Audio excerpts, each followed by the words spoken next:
सोलन, हमीरपुर और बिलासपुर में आज बीजेपी सुक्खू सरकार के खिलाफ प्रदर्शन कर रही है। इसी को लेकर हमारे ब्यूरो चीफ ने शिमला संसदीय सीट से सांसद सुरेश कश्यप से खास बातचीत की है। क्या कुछ कहा है, सुनिए। आप इस वक्त हमारे साथ मौजूद हैं सांसद महोदय। आप सांसद महोदय, एक बात, कांग्रेस लगातार अपनी गारंटीज पूरी करती जा रही है, 2 साल का भी कार्यकाल हुआ है, आप लोगों में इतनी जल्दबाजी क्यों? क्या कारण है कि आप इतने जल्दी में हैं कि आपको लगता है कि जल्दी से जो है वो बीजेपी जो है दोबारा शासित हो जाए?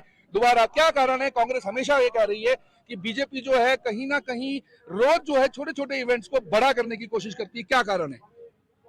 2 साल बीत गए हैं और जो वादे करके, जो गारंटियां देके सत्ता में आए थे जी,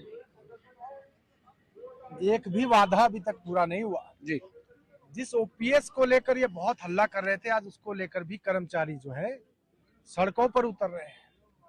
लोगों को वेतन आयोग के एरियर्स नहीं मिल रहे हैं, उनको डीए नहीं मिल रहा है, जो रिटायर हो रहे रिटायरीज को बेनिफिट नहीं मिल रहे हैं।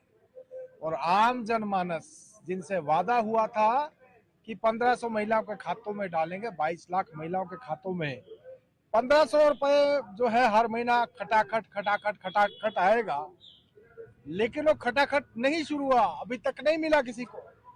इलेक्शन का जब समय था विधानसभा का, उस समय इन्होंने महिलाओं को भ्रमित किया, कुछ के खातों में 500 डाला, किसी को 1000 डाला, ऐसे करके वोट ले लिए, विधानसभा में सत्ता में आ गए। सत्ता परिवर्तन, सुख की सरकार, नया दौर, बहुत कुछ कहा, लेकिन 2 साल में कुछ भी नहीं मिला। और जब लोकसभा का चुनाव फिर से इन्होंने इस प्रकार की कोशिश की, लेकिन मैं तो आज धन्यवाद ही करता हूं, यहाँ सोलन जिला में हूं।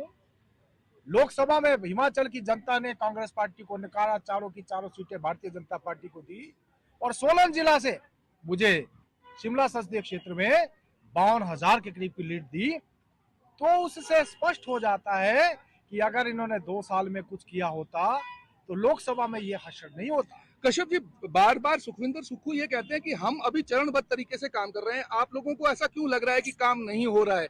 क्या आपको ऐसा लगता है कि सिर्फ 2 ही गारंटियां, ओपीएस और महिलाओं का पैसा था, कि और गारंटीज के लिए भी आप लोगों को परेशानी है? क्योंकि और किसी मुद्दे को नहीं उठा रहे हैं, आप 2 ही मुद्दों को उठा रहे हैं, एक ओपीएस है और एक, जबकि ओपीएस में भी सुखविंदर सुक्खू ये बार बार कहते हैं, कल धर्मानी जी ने भी ये कहा कि हमने अपनी मैक्सिमम कोशिश की है कि जितना हम बेस्ट ऑफ द बेस्ट कर सकते हैं वो करते हैं, परंतु आप लोगों की तरफ से, केंद्र की तरफ से जो है जो सहायता मिलनी चाहिए थी वो नहीं मिल पाती है, जिसकी वजह से ये स्थिति आज जो है हिमाचल में उत्पन्न हुई है। चरणबद्ध की बात छोड़ दो, इनके चरण उखड़ चुके हैं। केंद्र अगर हिमाचल प्रदेश को मदद ना करे तो ये तो कर्मचारियों को महीने की सैलरी भी ना दे सके, पेंशन भी ना दे सके, पेंशनधारियों जो उसी से ये सैलरी दे पाते, उसी से पेंशन दे पाते। 27,000 करोड़ का ऋण ले लिया, 2 साल बीते, केवल 2 साल में आप अंदाजा लगाइए कि जब 27,000 करोड़ का ऋण ले लिया और एक ईंट भी नहीं ना लगाई। जयराम ठाकुर सरकार ने भी तो बहुत बड़ा लोन जो था वो 76,000 करोड़ तक तो पहुंचाने में बीजेपी का भी था। मैं आपको बता सकता हूं कि जयराम ठाकुर जी की सरकार के समय में जो ऋण लिया, उस समय में लिया गया जब देश के अंदर, प्रदेश के ऊपर जो आपदा आई थी, कोरोना का समय था, लोगों की जान बचानी थी। इसके बावजूद भी मिनिमम, मैं कह सकता हूं कि मिनिमम ऋण लिया गया 5 साल के अंदर, और इन्होंने तो हद कर दी। मात्र 2 साल में इन्होंने इतना ऋण ले लिया। ये भी तो ये कह रहे हैं कि सुखविंदर सुक्खू ये कह रहे हैं हम तो आपदा में फंस गए, इतनी बड़ी आपदा आई और हमने उसमें पैसा देना पड़ा है। आपदा में भी मैं कह सकता हूं कि केंद्र ने मदद की।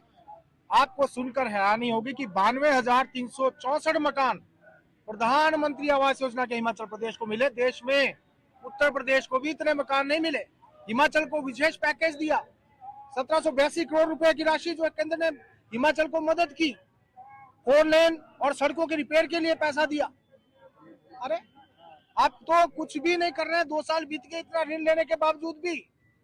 लेकिन दूसरी ओर अपने खर्चों में कोई कमी नहीं हुई। सीपीएस की नियुक्ति, चेयरमैनों की नियुक्ति, मित्रों की नियुक्ति कैबिनेट स्टेटस के साथ, और अब जब सीपीएस को माननीय उच्च न्यायालय ने हटा दिया है तो आज भी उनकी पैरवी कर रहे हैं। करोड़ों रुपए फिर भी उसके ऊपर